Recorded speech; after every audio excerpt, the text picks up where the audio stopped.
तो उत्तराखंड में पर्यटकों की संख्या इस एक दशक में तेजी से बढ़ी है। 2014 से पहले 4 धाम यात्रा पर हर साल औसतन 18 लाख यात्री आते थे। अब हर साल लगभग 50 लाख तीर्थ यात्री आने लगे हैं। इस साल के बजट में 50 टूरिस्ट डेस्टिनेशंस को विकसित करने का प्रावधान किया गया है। इन डेस्टिनेशंस पर होटलों को इंफ्रास्ट्रक्चर का दर्जा दिया जाएगा। इससे पर्यटकों के लिए सुविधाएं बढ़ेगी और स्थानीय रोजगार को भी बढ़ावा मिलेगा। साथियों, हमारा प्रयास है उत्तराखंड के बॉर्डर वाले इलाकों को भी पर्यटन का विशेष लाभ मिले। पहले सीमावर्ती गांवों को आखिरी गांव कहा जाता था। हमने ये सोच बदल दी। हमने कहा ये आखिरी गांव नहीं है, ये हमारे प्रथम गांव है। उनके विकास के लिए वाइब्रेंट विलेज प्रोग्राम शुरू किया। इस क्षेत्र के भी 10 गांव इस योजना में शामिल किए गए हैं और मुझे बताया गया उस गांव से भी कुछ बंधु आज यहां हमारे सामने मौजूद है। नेलांग और जादूंग गांव, जिसका मैंने वर्णन किया 62 में क्या हुआ था, फिर से बसाने का काम शुरू किया गया है।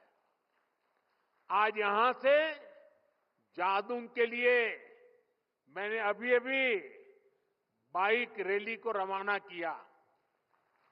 हमने होम स्टे बनाने वालों को मुद्रा योजना का लाभ देने का ऐलान किया है। उत्तराखंड सरकार भी राज्य में होम स्टे को बढ़ावा देने में जुटी है। जो गांव इतने दशकों तक इंफ्रास्ट्रक्चर से वंचित रहे, वहां नए होम स्टे खुलने से पर्यटन बढ़ रहा है, लोगों की आय बढ़ रही है। साथियों, आज मैं देवभूमि से देश के पूरब, पश्चिम, उत्तर, दक्षिण और मध्य भी हर कोने के लोगों से, खासकर युवा पीढ़ी से और मां गंगा के मायके से, इस पवित्र भूमि से देश की नौजवान पीढ़ी को विशेष रूप से आह्वान कर रहा हूं, आग्रह कर रहा हूं। साथियों, सर्दियों में देश के बड़े हिस्से में जब कोहरा होता है, सूर्यदेव के दर्शन नहीं होते, तब पहाड़ों पर धूप का आनंद मिल रहा होता है। ये एक स्पेशल इवेंट बन सकता है। और गढ़वाली में से क्या कहेंगे? घाम तापो पर्यटन।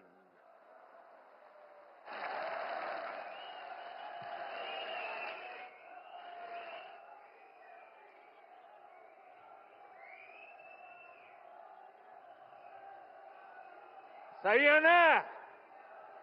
घाम तापो पर्यटन।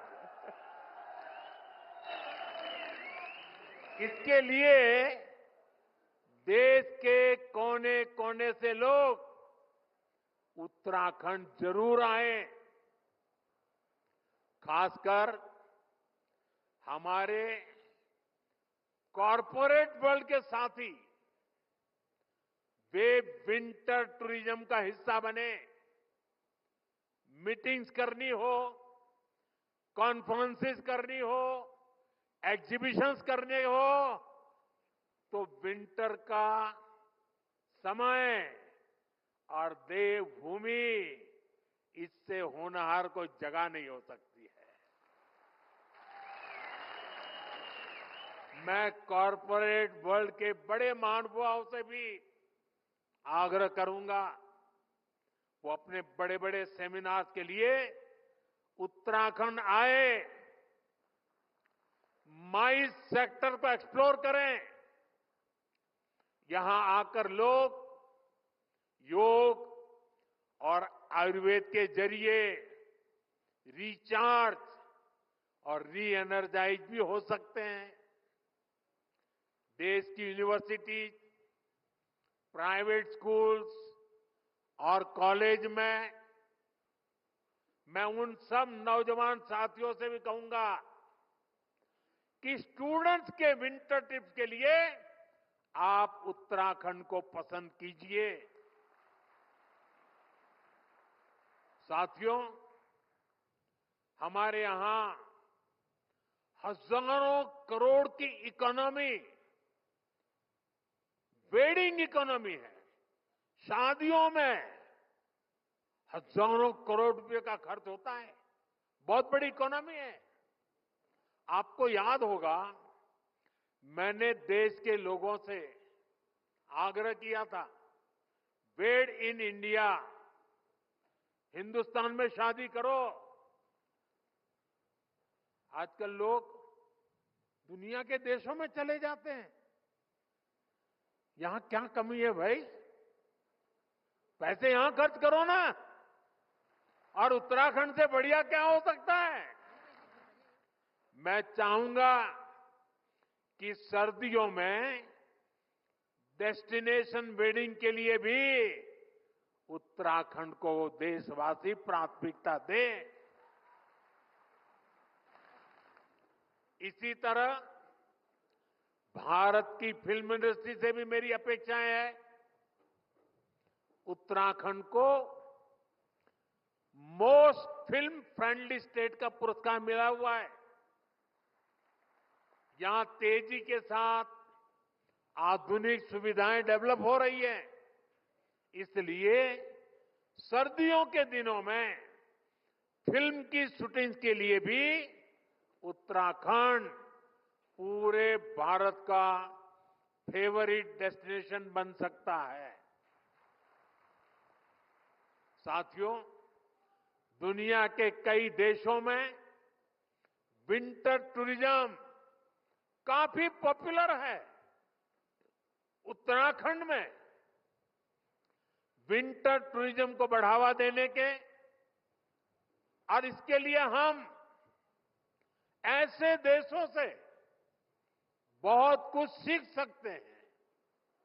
मैं चाहूंगा उत्तराखंड के टूरिज्म सेक्टर से जुड़े सभी स्टेक होल्डर्स, होटल और रिसोर्ट उन देशों की जरूर स्टडी करें।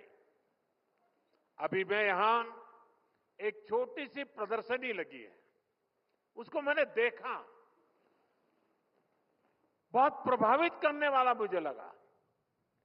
जो कल्पना की गई है, जो लोकेशन तय किए गए हैं, जो आधुनिक रचनाएं खड़ी की जा रही है, एक एक लोकेशन का एक एक चित्र इतना प्रभावित करने वाला था, जैसे मन कर रहा था मेरी 50 साल पुरानी वो जिंदगी के दिन मैं फिर एक बार यहां आपके बीच आकर के बिताऊं और हर डेस्टिनेशन पे कभी जाने का मौका तलाशूं। इतने बढ़िया बन रहे। मैं उत्तराखंड सरकार से कहूंगा कि जो विदेशों से स्टडी हो और स्टडी से निकले एक्शनेबल पॉइंट्स पर सक्रिय रूप से काम करें। हमारी स्थानीय परंपराओं, म्यूजिक, डांस और कुजीन को बढ़ावा देना होगा। यहां कई हॉट स्प्रिंग्स हैं। सिर्फ बद्रीनाथ जी में ही ऐसा है नहीं है, और भी है। उन क्षेत्रों को वेलनेस स्पा के रूप में भी विकसित किया जा सकता है। शांत और बर्फीले क्षेत्रों में विंटर योगा रिट्रीट का आयोजन किया जा सकता है। मैं सभी बड़े बड़े साधु महात्माओं को, मठ मंदिर के मठाधिपतियों को, सभी योगाचार्यों को उनसे भी आग्रह करूंगा कि वे साल में एक योगा कैंप अपने शिष्यों का विंटर में उत्तराखंड में लगाएं। विंटर सीजन के लिए स्पेशल वाइल्ड लाइफ सफारी का आकर्षण उत्तराखंड की विशेष पहचान बन सकता है। यानी हमें 360 डिग्री अप्रोच के साथ आगे बढ़ना होगा, हर स्तर पर काम करना होगा। साथियों, सुविधाओं के विकास के अलावा लोगों तक जानकारी पहुंचाना भी उतना ही अहम होता है। इसके लिए मैं देश के युवा कंटेंट क्रिएटर्स, आजकल सोशल मीडिया में बहुत बड़ी संख्या में इन्फ्लुएंसर्स हैं, कंटेंट क्रिएटर्स हैं, वे अपने यहां बैठे बैठे भी मेरे उत्तराखंड की, मेरी देवभूमि की सेवा कर सकते हैं, वे भी पुण्य कमा सकते हैं। आपने देश के पर्यटन सेक्टर को गति देने में, लोगों तक जानकारी पहुंचाने में बहुत बड़ी भूमिका निभा सकते हैं। जो भूमिका निभाई है उसका और विस्तार करने की जरूरत है। आप उत्तराखंड की विंटर टूरिज्म की इस मुहिम का भी हिस्सा बनिए और मैं तो चाहूंगा कि उत्तराखंड सरकार एक बड़ी कंपटीशन आयोजित करे। ये जो कंटेंट क्रिएटर्स हैं, इन्फ्लुएंसर हैं, वे 5 मिनट की विंटर टूरिज्म की प्रमोशन की फिल्म बनाएं, उनकी कंपटीशन हो और जो अच्छी से अच्छी बनाए उसको बढ़िया से बढ़िया इनाम दिया जाए। देश भर के लोगों को कहा जाए आइए मैदान में, बहुत बड़ा प्रचार प्रसार होना शुरू हो जाएगा। और मुझे विश्वास है जब ऐसी कंपटीशन करेंगे तो नई नई जगहों को एक्सप्लोर करके नई नई फिल्में बनाएंगे, लोगों को बताएंगे। साथियों, मुझे विश्वास है आने वाले वर्षों में हम इस सेक्टर में तेज गति से विकास के साक्षी बनेंगे। एक बार फिर 365 दिन का 12 मासी टूरिज्म अभियान, इसके लिए मैं उत्तराखंड के सभी भाई बहनों को शुभकामनाएं देता हूं, बधाई देता हूं और राज्य सरकार का अभिनंदन करता हूं। आप सब मेरे साथ बोलिए, गंगा मैया की, गंगा मैया की, गंगा मैया की। बहुत बहुत धन्यवाद।